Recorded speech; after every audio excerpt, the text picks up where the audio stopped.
Hello दोस्तों, नमस्कार।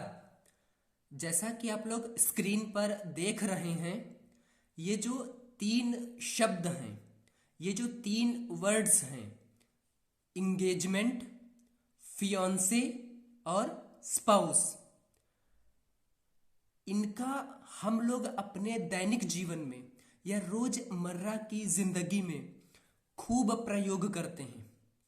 अक्सर बोलते भी हैं और अक्सर सुनते भी हैं। तो इस वीडियो में हम लोग इन वर्ड्स का, इन शब्दों का मीनिंग जानेंगे और साथ ही साथ यह भी जानेंगे, यह भी सीखेंगे कि ये वर्ड्स किसके लिए प्रयोग किए जाते हैं। तो चलिए शुरू करते हैं। तो सबसे पहला जो वर्ड है वह है इंगेजमेंट। दोस्तों, इसमें क्या होता है?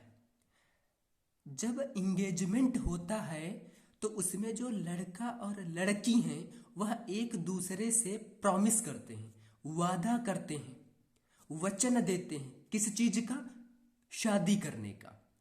तो इंगेजमेंट जो है उसका हिंदी में जो अर्थ होता है वह होता है सगाई या फिर मंगनी। और अगर इसे अंग्रेजी में डिफाइन करें तो आप बोलेंगे a mutual promise to marry. Mutual दोस्तों, जब कोई चीज जब दो लोगों से संबंधित होती है, दो लोगों से जुड़ी होती है ना, तो उसके लिए हम लोग म्यूचुअल शब्द का यूज करते हैं। तो इंगेजमेंट हिंदी में क्या है? सगाई या फिर मंगनी। और अगर अंग्रेजी में बोलें तो a mutual promise to marry. Next बात करते हैं फियोंसे, फियोंसे। दोस्तों, यह दोनों ही जो शब्द हैं इनका जो प्रोनाउंसिएशन है वह लगभग एक ही है, बस लिखने में थोड़ा सा डिफरेंस है। यहां पर सिंगल ई है और यहां पर डबल ई है। तो इनमें डिफरेंस बस इतना है कि आफ्टर इंगेजमेंट जो लड़का होता है ना, उसके लिए लिखने में हम इसका यूज करते हैं, इस वाले फियांसे का। और जो लड़की होती है ना, उसके लिए लिखने में इस वर्ड, इस शब्द का यूज करते हैं। बट दोनों का प्रोनाउंसिएशन एक ही है, दोनों को ही फियांसे ही बोला जाता है। ओके, तो ये जो फियांसे है इसका हिंदी में बोलते हैं मंगेतर या फिर वाग्दत्त। अगर अंग्रेजी में डिफाइन करें तो है a man who is engaged to be married. मतलब एक ऐसा लड़का या एक ऐसा आदमी जिसकी इंगेजमेंट हो चुकी है, किसके लिए? शादी के लिए। और जो ये वाला फियोंसे है इसका मतलब होता है मंगेतर या फिर वाग्दत्ता।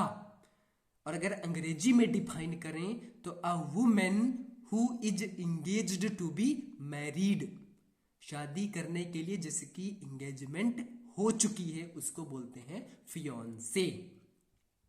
नेक्स्ट बात करते हैं क्या? स्पाउस। स्पाउस। अब पहला क्या हुआ? जब इंगेजमेंट हुआ, फिर उसके बाद क्या हुआ? आफ्टर इंगेजमेंट लड़के को बोला गया फियोंसे, ये वाला, और लड़की को बोला गया फियोंसे, ये वाला। और जब दोनों की शादी हो गई तब आप दोनों को क्या बोलेंगे? स्पाउस। इसका हिंदी में अर्थ होता है जीवन साथी या पति या फिर पत्नी। अ पर्सन्स पार्टनर इन मैरिज। मतलब आप हस्बैंड या वाइफ ना बोल करके आप एक कॉमन शब्द यूज कर सकते हैं, वह है स्पाउस। ओके, अब इन सब को हम लोग थोड़ा समराइज कर लेते हैं, ठीक है? तो फॉर एग्जाम्पल, जैसे ये एक लड़का है बॉय, ये एक गर्ल है लड़की। ये लोग क्या हैं? आपस में क्या है? फ्रेंड हैं, दोस्त हैं। तो इसको हम लोग क्या बोलेंगे? यह जो है इसका क्या है? बॉयफ्रेंड कहलाएगा ना। और यह जो है इसकी क्या कहलाएगी? गर्लफ्रेंड। अब मान लो कि इन दोनों ने क्या कर ली? सगाई, इंगेजमेंट। अब यही जो लड़का और लड़की हैं, बॉय और गर्ल, अब इस लड़के को आप क्या बुला सकते हो? यह जो है यह फियांसे है, किसका?